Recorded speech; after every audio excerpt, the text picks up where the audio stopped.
नमस्कार दोस्तों, आपका मेरे चैनल में बहुत बहुत स्वागत है। भारतीय पौराणिक कथाओं में अनेक रहस्यमयी और प्रेरणादायक प्रसंग छिपे हैं, जिन्हें जानना हमें न केवल रोमांचित करता है, बल्कि जीवन मूल्यों की गहराई से भी परिचित कराता है। महाभारत की पौराणिक कहानियाँ हम बचपन से ही किताबों और टीवी सीरियलों में देखते आए हैं, लेकिन कुछ कथाएं ऐसी भी हैं जिन्हें आपने न कभी पढ़ा होगा और न ही सुना होगा। ये कथाएं अपने आप में ही अद्भुत हैं। आज इस पौराणिक कथा में मैं आपको सुनाऊंगी एक कहानी, जब हनुमान जी ने भीम को अपने शरीर के 3 बाल दिए। जानिए क्यों। तो चलिए आज की कहानी शुरू करते हैं। पांडवों ने श्री कृष्ण की मदद से कौरवों पर विजय प्राप्त कर ली थी। अब हस्तिनापुर का राज्य पांडवों के अधीन था। धर्मराज युधिष्ठिर राजा बने थे। न्याय और धर्म की प्रतिमूर्ति महाराज युधिष्ठिर के राज्य में सब कुशल मंगल था। समस्त हस्तिनापुर बहुत आनंदमय जीवन व्यतीत कर रहा था। कहीं कोई किसी प्रकार का दुख नहीं था। एक दिन नारद मुनि राजा युधिष्ठिर के पास आए और कहा कि महाराज, आप यहाँ वैभवशाली जीवन जी रहे हैं, लेकिन वहाँ स्वर्ग में आपके पिता बड़े ही दुखी हैं।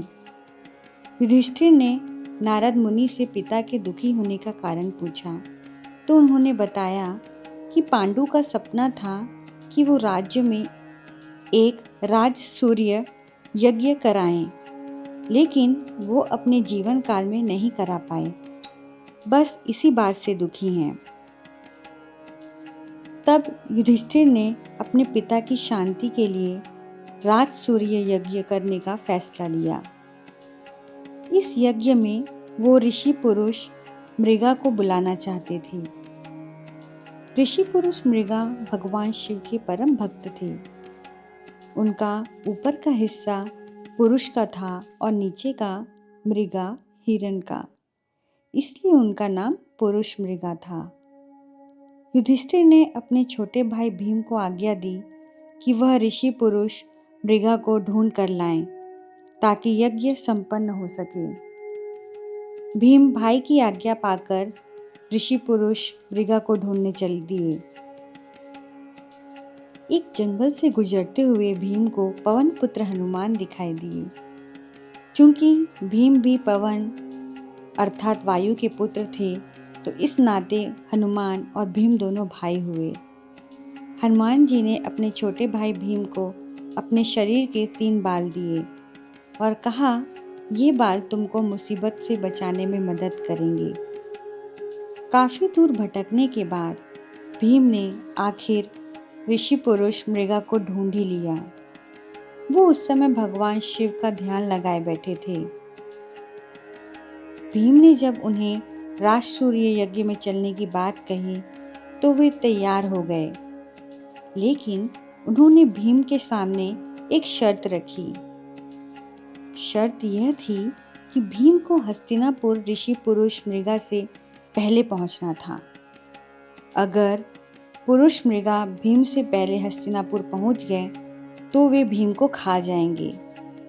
अब चूंकि ऋषि पुरुष मृगा का निचला हिस्सा हिरण का था, तो वह बहुत तेजी से दौड़ते थे।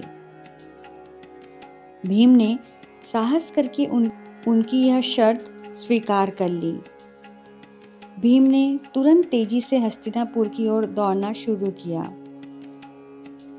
भीम ने अचानक पीछे मुड़कर देखा, तो पाया ऋषि पुरुष मृगा उनके बिल्कुल नजदीक आ चुके हैं। घबराए हुए भीम को अचानक हनुमान जी ने के द्वारा दिए हुए 3 बालों की याद आई। भीम ने एक बाल जमीन पर फेंक दिया। तुरंत उस बाल की शक्ति से बहुत सारे शिवलिंग जमीन पर उत्पन्न हो गए। ऋषि पुरुष मृगा भगवान शिव के भक्त थे, इसलिए अब वो हर शिवलिंग को पूजते हुए आगे बढ़ रहे थे, जिससे उनकी चाल धीमी पड़ गई। अब थोड़े देर बाद भी भीम ने फिर से दूसरा बाल फेंका, तो फिर से बहुत सारे शिवलिंग उत्पन्न हो गए। इसी तरह भीम ने ऋषि पुरुष मृगा को पीछे रखने के लिए एक एक कर तीनों बाल फेंक दिए, लेकिन जैसे ही भीम महल में घुसने वाले थे तभी पुरुष मृगा ने उनके पांव पीछे से खींच लिए और भीम के पांव महल से बाहर ही रह गए। अब पुरुष मृगा भीम को खाने के लिए जैसे ही आगे बढ़े, तुरंत वहां राजा युधिष्ठिर और भगवान कृष्ण आ गए। तब ऋषि पुरुष मृगा ने युधिष्ठिर से कहा कि अब आप ही न्याय करें। राजा युधिष्ठिर ने अपना फैसला सुनाया कि भीम के पांव ही महल से बाहर थे, इसलिए आप भीम के सिर्फ पैर खा सकते हैं। युधिष्ठिर के इस न्याय से पुरुष मृगा बहुत खुश हुए और उन्होंने भीम को जीवन दान दिया। फिर मंगलपूर्वक राजसूय यज्ञ संपन्न हुआ और ऋषि पुरुष मृगा सबको आशीर्वाद देकर फिर से अपने रास्ते पर निकल पड़े।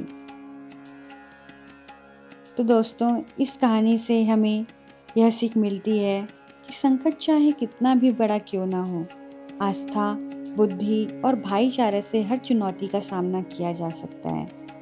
हनुमान जी के दिए गए 3 बाल केवल चमत्कारी वस्तुएं नहीं थी, बल्कि विश्वास और भक्ति का प्रतीक थे।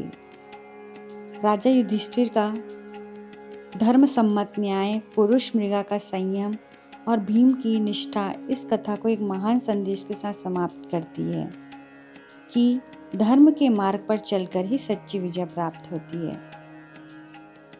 तो दोस्तों, यह थी आज की कहानी। तो बताइएगा आपको कैसी लगी। अब मैं आपको एक नई वीडियो के साथ जल्द ही मिलूंगी। तब तक खुश रहिए, मस्त रहिए और अपना ख्याल रखिए।